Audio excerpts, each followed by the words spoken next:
ବଡ଼ ଜଙ୍ଗଲରେ ଗୋଟିଏ ଲୋଭୀ ବିଲୁଆ ରହୁଥିଲା। ସେହି ଜଙ୍ଗଲରେ ଗୋଟିଏ ଚାଷୀ ଘର କରିକି ରହୁଥିଲା। ଚାଷୀ ବହୁତ ଗୁଡ଼ିଏ କୁକୁଡ଼ା ରଖିଥିଲା।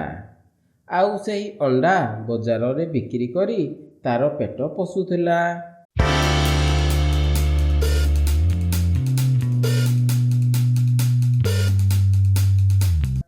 ସେହି ଜଙ୍ଗଲରେ ମେନା ଚଢ଼େଇ ଆଉ ତାର ପୁଅ ଗୋଟିଏ ସୁନ୍ଦର ଘର କରିକି ଖୁସିରେ ରହୁଥିଲେ।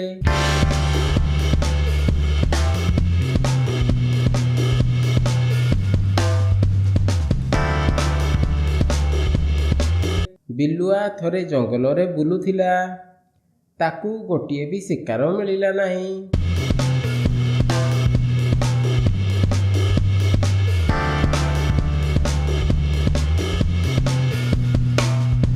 ଆରେ ମୁଁ କାଲିଠାରୁ କିଛି ବି ଖାଇନି। ମୋର ପେଟ ଭୋକରେ ରଡ଼ି ଛାଡ଼ିଲାଣି। ଲାଗୁଛି ଏହି ଜଙ୍ଗଲରୁ ସବୁ ପକ୍ଷୀମାନଙ୍କୁ ଆଉ ଅଣ୍ଡାମାନଙ୍କୁ ମୁଁ ଖାଇସାରିଲିଣି। ଏହି ଜଙ୍ଗଲରେ ଆଉ ଖାଦ୍ୟ ନାହିଁ। ମୁଁ ଯାଏ ଆଉ କେଉଁ ଜଙ୍ଗଲରେ ରହିବା ପାଇଁ ଯିବି। ଆଉ ସେଠି ଶିକାର କରି ଖାଇବି। ଏମିତି କହି ବିଲୁଆ ଆଗକୁ ଚାଲିଯାଏ।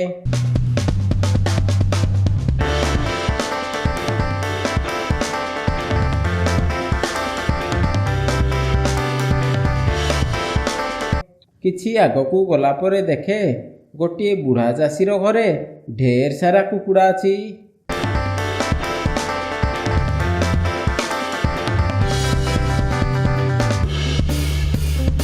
ଆରେ ମୁଁ ବେକାରଟାରେ କହୁଥିଲି ଏହି ଜଙ୍ଗଲରେ ଖାଦ୍ୟ ନାହିଁ ବୋଲି। ଏଠି ମୋର ଆଖି ସାମ୍ନାରେ ତ ବହୁତ ସାରା କୁକୁଡ଼ା ଅଛନ୍ତି। ମୁଁ ଏଥିରୁ ସବୁଦିନ ଗୋଟିଏ ଗୋଟିଏ ଖାଇଲେ ବି ମୁଁ 3-4 ମାସ ଖାଇବି। ମୁଁ ତାହେଲେ ଅନ୍ୟ ଜଙ୍ଗଲକୁ କ'ଣ ପାଇଁ ଯିବି?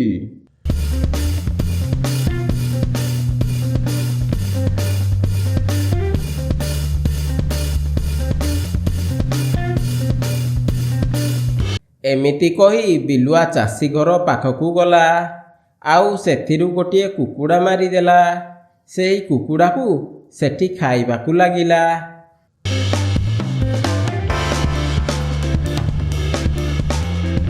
ଆହା, କି ସୁଆଦିଆ ହେଇଛନ୍ତି ଏହି ଦେଶୀ କୁକୁଡ଼ା ଗୁଡ଼ା। ବାଃ, ପୁରା ମଜା ଆସିଗଲା। ସେହି ଚାଷୀ ତାର ଘରେ ଥାଏ। ଆରେ ଗୋଟିଏ ବିଲୁଆ କ'ଣ ମୋର କୁକୁଡ଼ାକୁ ମାରି ଖାଉଛି? ରହରେ ପୁଅ ବିଲୁଆ, ମୋର ବାଡ଼ି ଧରିକି ଯାଉଛି।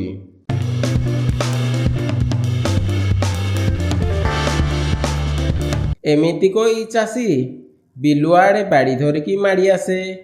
ବିଲୁଆ ଦେଖିଦିଏ। ଆରେ ଏଇ ବୁଢ଼ାର ଏଇ କୁକୁଡ଼ା ହେଇଥିବ।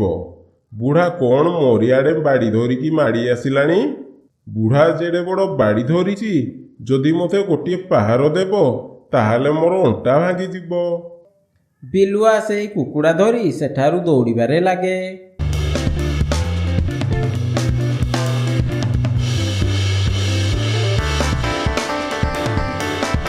ଚାଷୀ ବୁଢ଼ା ବିଲୁଆକୁ ବାଡ଼େଇବା ପାଇଁ ତୋଡ଼ୁଥାଏ। ଆରେ ପୁଅ ବିଲୁଆ, ରହ, ତୁ ଆଜି ଖାଲି ମୋ ହାତରେ ଲାଗ, ତାହାପରେ ଦେଖିବୁ ମୁଁ ତୋର ଅବସ୍ଥା କ'ଣ କରୁଛି। ଆରେ ବୁଢ଼ା, ତୁ ଆଗ ଦୌଡ଼ିକି ମୋତେ ଧ, ତାହାପରେ ମୋତେ ଡରାଇବୁ। ଚାଷୀ ବୁଢ଼ା ଦୌଡ଼ି ଦୌଡ଼ି ଥକିଯାଏ।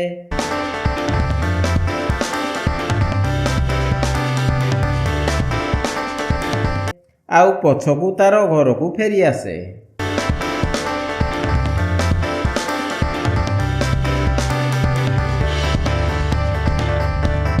ବିଲୁଆ କିଛି ଆଗକୁ ଯାଇ ଦେଖେ ତାର ପଛରେ ଆଉ ବୁଢ଼ା ଆସୁନି।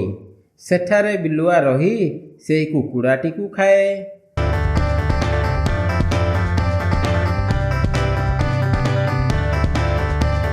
ଆହା ଆହା, କି ଶାନ୍ତି! ଆଜି ମୁଁ ବହୁତ ଖୁସି।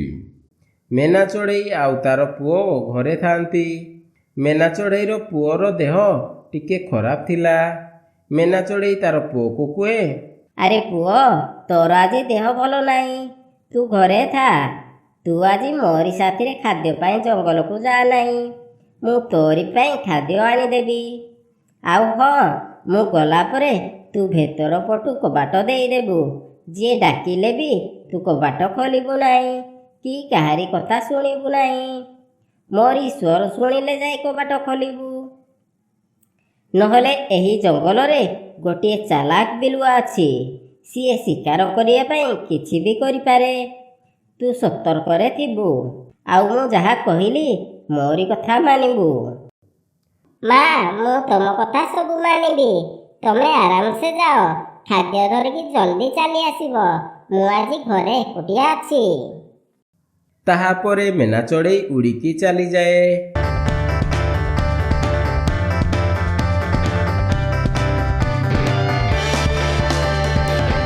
କିଛି ସମୟ ପରେ ସେହି ବିଲୁଆ ମେନା ଚଢ଼େଇର ଘର ଦେଇ ଯାଉଥାଏ। ହଠାତ୍ ତାର ନଜର ଗଛ ଉପରକୁ ପଡ଼େ।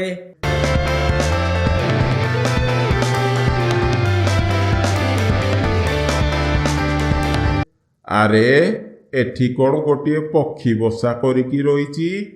ମୁଁ କ'ଣ ଟିକେ ବି ଜାଣିପାରିଲିନି। ମୁଁ ବହୁତ ଦିନ ହେବ ପକ୍ଷୀ ମାଂସ ଟିକେ ଖାଇନି। ଆଉ ସେଇ ବୁଢ଼ା ତାର କୁକୁଡ଼ାଙ୍କୁ ବାଡ଼ି ଧରିକି ଜଗିଛି। ମୁଁ ଆଜି ଏହି ପକ୍ଷୀକି ଖାଇବି। ତାହାପରେ ବିଲୁଆ ଆଇଡ଼ିଆ ବାହାର କରେ। ଆରେ, ଏଠାରେ କିଏ ଅଛରେ? ମୋର ଗୋଡ଼ରେ କଣ୍ଟା ଫୁଟି ଯାଇଛି। କିଏ ଅଛରେ? ମୋତେ ଟିକିଏ ସାହାଯ୍ୟ କର। ମେନା ଚଢ଼େଇର ପୁଅ କାନରେ ଏହି କଥା ବାଜେ।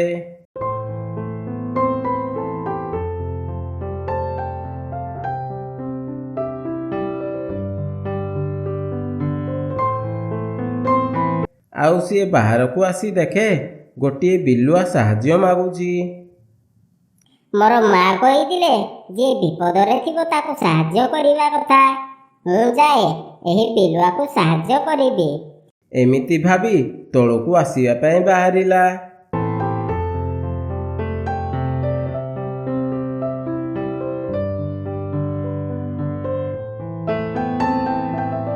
ସେହି ସମୟ ଭିତରେ ମେନା ଚଢ଼େଇ ସେଠାକୁ ଚାଲି ଆସିଲା।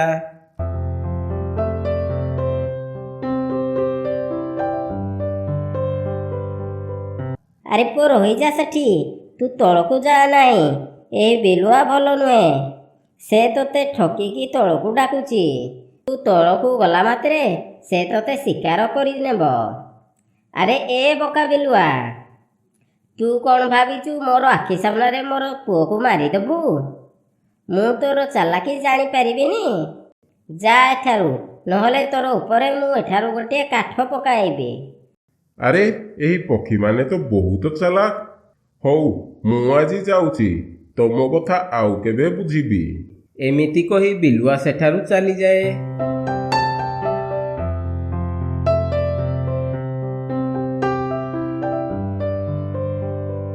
ଆରେ, ମୁଁ ବହୁତ ଦିନ ହେବ ସେହି ଚାଷୀ ଘର ଆଡ଼େ ଯାଇନି। ଆଜି ଯାଏ ଗୋଟିଏ କୁକୁଡ଼ା ଶିକାର କରି ଖାଇବି। ବିଲୁଆ ଚାଷୀ ଘର ଆଡ଼େ ଚାଲିଲା। ଦୂରରୁ ରହି ଦେଖିଲା କୁକୁଡ଼ାମାନେ ଖାଦ୍ୟ ଖାଉଛନ୍ତି।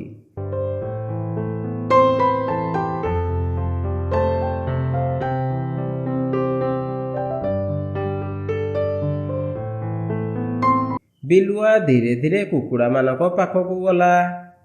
କିଛି ବାଟ ଗଲା ପରେ କୁକୁଡ଼ାମାନଙ୍କ ପାଖାପାଖି ପହଞ୍ଚିଲା। କୁକୁଡ଼ାମାନଙ୍କ ପାଖରେ ଚାଷୀ ଗୋଟିଏ ଜାଲ ପକାଇଥିଲା। ବିଲୁଆ ସେହି ଜାଲରେ ପଡ଼ିଗଲା। ଚାଷୀ ସାଙ୍ଗେ ସାଙ୍ଗେ ସେଠାକୁ ଦୌଡ଼ିକି ଚାଲି ଆସିଲା। ଆଉ ବିଲୁଆକୁ କହିଲା, ଆରେ ପୁଅ ବିଲୁଆ, ତୁ ଆଜି ମୋରି ହାତରେ ଧରା ପଡ଼ିଗଲୁ। ତୁ ମୋତେ ବୁଢ଼ା କହୁଥିଲୁ, ଆଉ ଆସି ମୋର କୁକୁଡ଼ା ଖାଉଥିଲୁ। ଏମିତି କହି ଚାଷୀ ବିଲୁଆକୁ ବାଡ଼ିରେ ବାଡ଼େଇବାରେ ଲାଗି ପଡ଼ିଲା। ବିଲୁଆ ଜୀବନ ବିକଳରେ ସେହି ଜାଲରୁ ଫିଟି ଦୌଡ଼ିଲା।